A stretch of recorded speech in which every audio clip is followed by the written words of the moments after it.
So one way that this can happen is through neurotoxins. Neurotoxins, literal definition is nerve poisonings. Do you ever fill up on fuel? Well, ethanol is a neurotoxin, and just imagine what happens to the brain when those gas fumes seep into the skin of our pores. I mean, it's really wild when you think about it. Another neurotoxin is called alkaloids.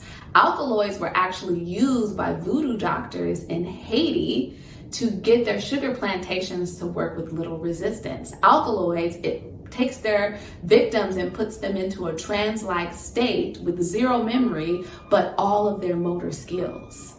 Wow.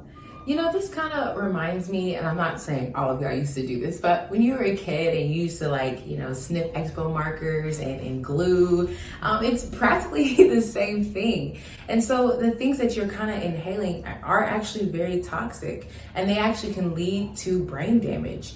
And sometimes the things that you are inhaling, because it's so poisonous, can actually lead to your brain shrinking.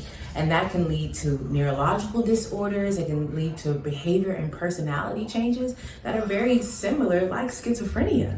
So you're saying